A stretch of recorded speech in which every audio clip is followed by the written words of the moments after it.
The 1% code, যে মানসিক system সাধারণ মানুষকে আলাদা করে দেয়। তুমি কি কখনো ভেবেছ কেন কিছু মানুষ একই পৃথিবীতে থেকেও একদম আলাদা লেভেলের জীবনযাপন করে? একই ২৪ ঘন্টা, একই সমাজ, একই সীমাবদ্ধতা, তবুও কেউ শুধু বেঁচে থাকে আর কেউ ইতিহাস তৈরি করে। আজকের এই ভিডিওটা মোটিভেশন নয়, এই ভিডিওটা একটা কোড, একটা মানসিক অপারেটিং সিস্টেম, যেটা বুঝে গেলে তুমি আর আগের মতো মানুষ থাকবে না। স্বাগতম, দ্য 1% কোড। অধ্যায় ১, 1% মাইন্ডসেট কি? বেশিরভাগ মানুষ জীবনকে যেমন আছে তেমনই মেনে নেয়। সকালবেলা ঘুম থেকে ওঠে, কাজে যায়, কারোর বসের কথা শোনে, সমাজ কি ভাবছে সেটার সাথে তাল মিলিয়ে চলে, রাতে ক্লান্ত হয়ে আবার ঘুম। এইটাই তাদের নর্মাল। কিন্তু 1% মানুষ এমন না।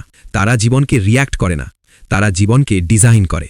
তারা প্রশ্ন করে, আমি কেন এটা করছি? এটা কি আমাকে আমার ভিশনের কাছে নিচ্ছে, নাকি শুধু আরেকটা দিন নষ্ট হচ্ছে? এখানেই শুরু হয় পার্থক্য। ইনসাইট নাম্বার 1, 1% মানুষ বেশি ট্যালেন্টেড না। একটা ভুল ধারণা আছে, সফল মানুষ মানেই জিনিয়াস। সত্যিটা হলো 1% মানুষ বেশি স্মার্ট না, তারা বেশি সচেতন। তারা বোঝে প্রতিটা পরিস্থিতি ইকুয়াল টু শিক্ষা, প্রতিটা ব্যর্থতা ইকুয়াল টু ডেটা, প্রতিটা চ্যালেঞ্জ ইকুয়াল টু সুযোগ। যখন গড়পড়তা মানুষ বলে জীবন খুব অন্যায়, 1% মানুষ চুপচাপ ভাবে, এটাকে কিভাবে আমার পক্ষে বাঁকানো যায়? রিয়াক্টিভ বনাম রেসপন্সিভ মাইন্ড। গড় মানুষ অপমান পেলে রেগে যায়, ব্যর্থ হলে নিজেকে দোষ দেয়, সমস্যা এলে অভিযোগ করে। 1% মানুষ অপমান পেলে অবজার্ভ করে, ব্যর্থ হলে অ্যানালাইজ করে, সমস্যা এলে স্ট্র্যাটেজি বানায়। কারণ তারা জানে এনার্জি অমূল্য, এটা ছোট ঘটনায় নষ্ট করার মতো সস্তা জিনিস না। অধ্যায় ২, ডিসিপ্লিন, আসল সুপার পাওয়ার। অনেকেই ভাবে সফল মানুষ সবসময় মোটিভেটেড থাকে। এটা সম্পূর্ণ ভুল। সত্যিটা হলো সফল মানুষ মোটিভেশনের ওপর নির্ভর করে না, তারা সিস্টেমের ওপর নির্ভর করে। Feelings versus systems. ফিলিংস কি? আজ ভালো লাগছে, কাজ করব। আজ মন নেই, কাল করব। সিস্টেম কি? মন থাকুক বা না থাকুক, কাজ হবে। 1% মানুষ জানে feelings equal to unreliable, system equal to consistent. এই কারণেই তাদের দিনগুলো প্রেডিক্টেবল, পারপাসফুল, রিপিটেবল। আর গড় মানুষের দিন কাটে, দেখি আজ কি হয়। কেন ডিসিপ্লিন শান্ত আত্মবিশ্বাস দেয়? ডিসিপ্লিন মানে নিজের কাছে নিজের কথা রাখা। প্রতিবার যখন তুমি অ্যালার্মে ওঠো, কঠিন কাজটা করো, ডিস্ট্র্যাকশন এড়িয়ে চলো, তখন তোমার মস্তিষ্কে একটা মেসেজ যায়, আমি নিজের ওপর ভরসা করা যায় এমন মানুষ। এই বিশ্বাসটাই জন্ম দেয় সাইলেন্ট কনফিডেন্স, যেটা চেঁচিয়ে বলে না কিন্তু সবাই অনুভব করে।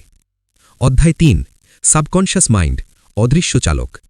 এখন আসি সবচেয়ে গুরুত্বপূর্ণ অংশে। তোমার জীবনের প্রায় ৯৯% সিদ্ধান্ত তুমি সচেতনভাবে নাও না। তাহলে কে নেয়? Subconscious mind. সাবকনশাস কিভাবে কাজ করে?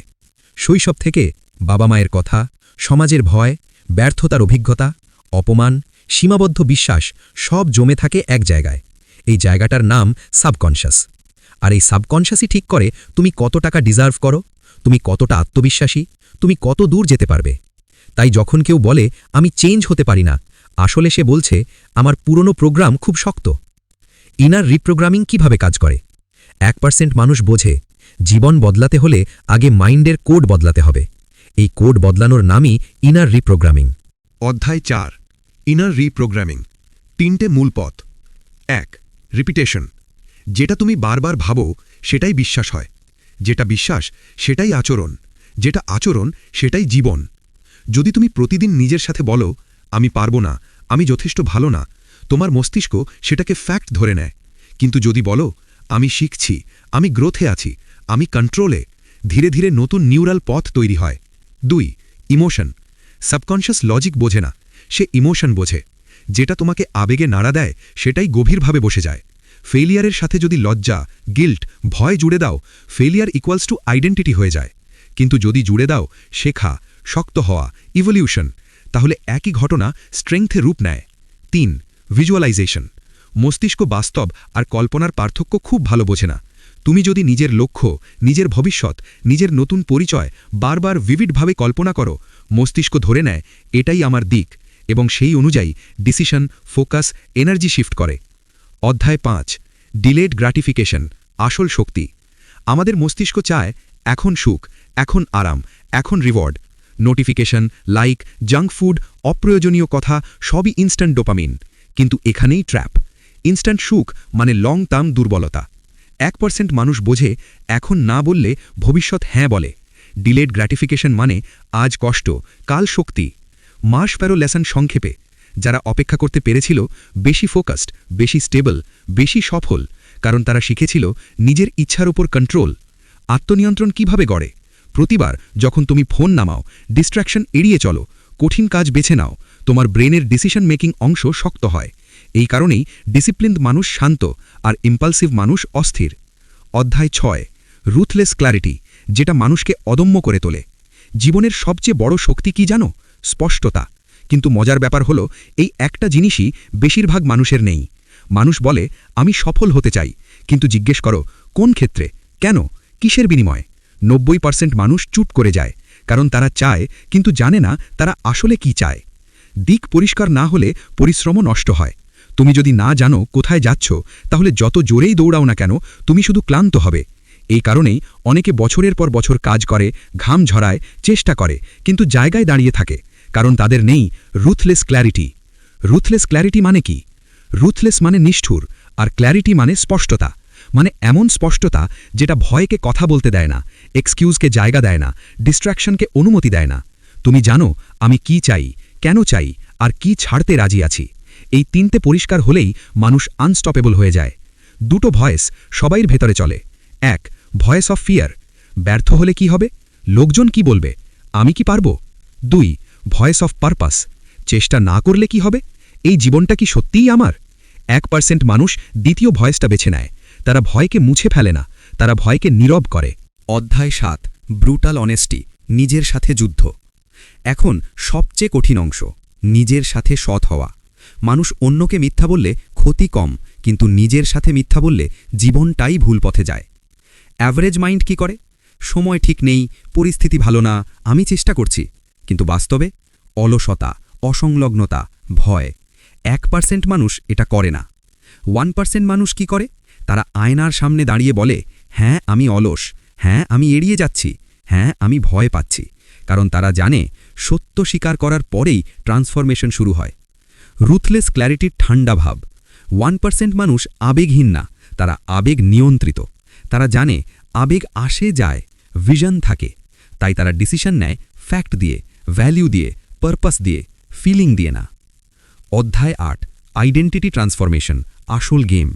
এখন শোনো মন দিয়ে, তুমি যেটা করো সেটা তোমার পরিচয় থেকে আসে। তুমি বদলাতে চাইছো হ্যাবিট, রেজাল্ট, লাইফস্টাইল, কিন্তু কাজ শুরু করা উচিত আইডেন্টিটি থেকে। কেন মানুষ বারবার ফিরে যায় পুরনো লাইফে? কারণ নতুন হ্যাবিট সমান নতুন আচরণ, কিন্তু পুরনো আইডেন্টিটি সমান পুরনো সিস্টেম। উদাহরণ, যদি তোমার আইডেন্টিটি হয় যে আমি অলস মানুষ, তাহলে 2 দিন জিম করার পর তুমি আবার ছেড়ে দেবে। কেন? কারণ আচরণ আইডেন্টিটির সাথে মিলতে চায়।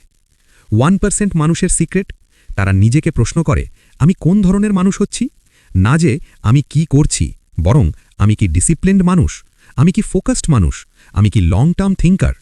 প্রতিটা ছোট ডিসিশনে তারা বলে এই কাজটা কি আমার নতুন পরিচয়ের সাথে মেলে। আইডেন্টিটি সমান রিপিটেড প্রুফ। তুমি যতবার কঠিন কাজ করো, ডিস্ট্র্যাকশন এড়াও, নিজের কথা রাখো, ততবার তোমার মস্তিষ্ক বলে আমি এই ধরনের মানুষ। এভাবেই পরিচয় বদলায়, এভাবেই জীবন বদলায়। অধ্যায় 9, 1% ডেইলি মেন্টাল সিস্টেম। এখন প্র্যাকটিক্যাল সিস্টেম। 1% মানুষ মোটিভেশনে ভরসা করে না, তারা দৈনিক মানসিক রিচুয়াল বানায়। সকাল মাইন্ড রিবুট 10 থেকে 20 মিনিট। 1, ফোন ধরো না। 2, চুপচাপ বসো। 3, নিজের চিন্তা অবজার্ভ করো। প্রশ্ন করো আজ আমি কি এড়িয়ে যাচ্ছি, আজ কি করলে আমার ভিশনের কাছে যাব। জাজমেন্ট না, শুধু অবজারভেশন। Journaling 5 minute. লিখো আজকের একটা গুরুত্বপূর্ণ কাজ, আজকের একটা ডিস্ট্র্যাকশন এড়ানোর সিদ্ধান্ত। এই ছোট কাজটাই দিনকে পারপাসফুল বানায়। রাত আইডেন্টিটি রিভিউ। ঘুমানোর আগে প্রশ্ন, আজ আমি আমার পরিচয়ের মতো কাজ করেছি, কোথায় আমি সস্তা ডিসিশন নিয়েছি। গিল্ট না, শুধু ডেটা। অধ্যায় 10, ডিসকমফর্ট, নতুন বন্ধু। গ্রোথ কোথায় হয় জানো? কমফর্ট জোনের বাইরে। 1% মানুষ ডিসকমফর্টকে ভয় পায় না, তারা জানে ডিসকমফর্ট মানে আপগ্রেড, সহজ মানে স্ট্যাগনেশন। প্রতিদিন একটা কঠিন কাজ, এটা হতে পারে কঠিন কল, কঠিন পড়া, কঠিন ডিসিশন, ফোন নামিয়ে রাখা। এই একটা কাজই বলে দেয় কে 1% আর কে নয়। অধ্যায় 11, কেন 95% মানুষ শুরু করেও থেমে যায়, এক্সট্রা ডিপ লেয়ার। এখন খুব গুরুত্বপূর্ণ একটা সত্য বলি, সমস্যা এটা না যে মানুষ জানে না কি করতে হবে, সমস্যা হলো তারা মানসিকভাবে প্রস্তুত না। বেশিরভাগ মানুষ ভিডিও দেখে অনুপ্রাণিত হয়, বই পড়ে উত্তেজিত হয়, 2-3 দিন নতুন অভ্যাস শুরু করে, তারপর সব আগের জায়গায় ফিরে যায়। কেন? কারণ তারা মাইন্ডসেট আপগ্রেড না করে লাইফস্টাইল আপগ্রেড করতে চায়। 3কে মারাত্মক মেন্টাল ট্র্যাপ। ট্র্যাপ 1, আমি কাল থেকে শুরু করব। এই কাল শব্দটাই মানুষকে শেষ করে দেয়। 1% মানুষ জানে পারফেক্ট টাইম বলে কিছু নেই, অনলি নাও এক্সিস্টস। তারা শুরু করে আজ, এই মুহূর্তে, অসম্পূর্ণ অবস্থায়। ট্র্যাপ 2, আমার আরও মোটিভেশন দরকার। মোটিভেশন মানে আবেগ, আবেগ মানে অস্থায়ী। 1% মানুষ মোটিভেশন খোঁজে না, তারা কমিটমেন্ট বানায়। কমিটমেন্ট মানে হলো মন থাকুক বা না থাকুক আমি করব। ট্র্যাপ 3, আমি আলাদা হয়ে যাব। হ্যাঁ, তুমি আলাদা হবেই, আর এটাই সবচেয়ে ভয়ঙ্কর ভয়, কারণ মানুষ ব্যর্থতা ভয় পায় না, মানুষ একাকিত্ব ভয় পায়। 1% মানুষ এই ভয় মেনে নেয়।